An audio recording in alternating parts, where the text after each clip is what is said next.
মোস্তফা কামাল রাজের বোধহয় নতুন বছরের টার্গেটই হচ্ছে দর্শকদেরকে যত পারো কাঁদাও।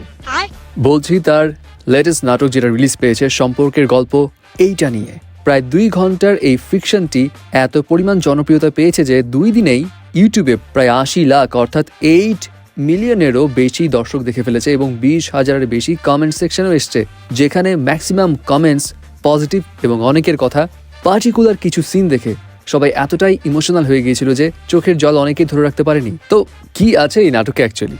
সবাইকে কি রিলেট করার মতো গল্প এটা? মানে কাহিনীটা বেসিক্যালি কি?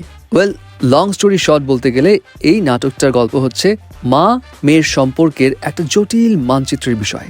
পারিবারিক সম্পর্কের এক ধরনের টানাপোড়েন রয়েছে এখানে। মা থেকেও না থাকার যে একটা শূন্যতা, সেই শূন্যতা থেকে জন্ম নেওয়া অভিমান, ভালোবাসার যে একটা দ্বন্দ্ব, সেইটাকে ফোকাস করে জিনিসটাকে আগানো হয়। এবং এই নাটকটার কাহিনী যে সবার ঘরে ঘরে রয়েছে এমন নয়, সবার সঙ্গে ডেফিনেটলি এমন কিছু হয় না, খুব কম মানুষের সঙ্গেই হয়তো এমন কিছু ইন্টারাকশন ঘটে।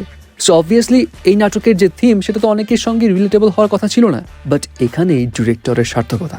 যেই নাটক রিলেট করা যায় সেটা তো ভাইরাল হয়, সবাই অনেক কথা বলে, কিন্তু যেই কাহিনী সবার সঙ্গে রিলেটেবল না সেটাকেও কনভিকশনের সঙ্গে প্রেজেন্ট করা, যাতে অডিয়েন্স ইমোশনের সময় ইমোশন হয়, রাগের সময় নিজের ভিতরেও একটা ক্ষোভ নিয়ে আসে, হাসির সময় হাসে, রোম্যান্সের সময় ওরকম একটু ফিল আসে। এই সব কিছু ইমোশনস যখন একসঙ্গে কম্বাইন করা হয় তখন এটা সত্যিকার অর্থে একটা মাস্টারপিসে যেন পরিণত হয়।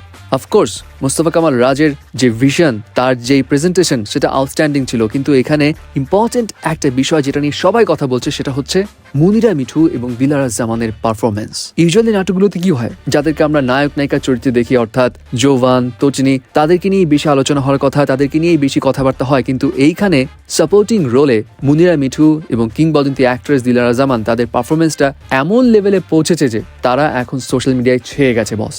এখন এই নাটকটা যারা দেখেছে তারা তো দেখেছেনি, কিন্তু যারা দেখেননি তাদের কেন দেখা উচিত? মনে আছে অনেক সময় ছোটবেলায় যখন বিটিভিতে সিনেমা হতো তখন আমরা দেখতাম মা খালাদেরকে খুব ইমোশনাল সিনগুলোতে চোখের পানি বয়ে আনতে। ঠিক এরকমই একটা ভাইব কিন্তু এই নাটকেও রয়েছে, যেই ভাইবটা অনেক বছর পর হয়তো অনেকেই ফিল করতে পেরেছে। মানে বর্তমানে ছোট পর্দায় যখন নানা ধরনের নাটকের ভিড়, তখন খাঁটি পারিবারিক গল্পের অভাব প্রবলভাবে অনুভূত হয়। সো অনেক দর্শকদের মতে চারপাশে অপসংস্কৃতির ভিড়ে সম্পর্কের গল্প আমাদের শেখায় আসলে ভালো মানের কন্টেন্ট কেমন হওয়া উচিত। একটি পরিবারের মায়া, ভালোবাসা এবং মান অভিমানের এক স্বাভাবিক ও জীবন্ত উপস্থাপন দেখার জন্য এই নাটকটি অবশ্যই দেখা প্রয়োজন।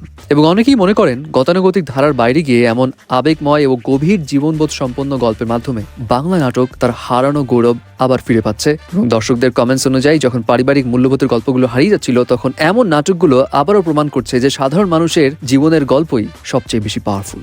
সো সবশেষে বলতে গেলে এই নাটকটা অনেকটা পুরনো অ্যালবামের ধুলো পড়া ছবির মতো। ওই অনেক সময় হয় না, এই সমস্ত ছবি হঠাৎ করে সামনে এলে বুকের ভিতরটা হু হু করে ওঠে, ঠিক তেমন এমন ফ্যামিলি ড্রামা যখন সামনে আসে তখন আবার আগেকার নাটকের যে একটা অন্যরকম মোমেন্টস ছিল, সেই মোমেন্টসের ফিলিংসগুলো আবার যেন জাগিয়ে তোলে। সো ভিউয়ার্স, সম্পর্কের গল্প এই নাটকটি যারা যারা দেখেছেন তারা তো হাত তুলবেনই, অ্যান্ড এখানে সত্যিকার অর্থে কার পারফরমেন্স আপনার কাছে সেরা লেগেছে মাস্ট জানাবেন। হেই, এন্টারটেইনমেন্ট ওয়ার্ল্ডের চটপটে গসিপস এবং অথেন্টিক মুভি আপডেটস পেতে সাবস্ক্রাইব করুন ভাইব নিউজ।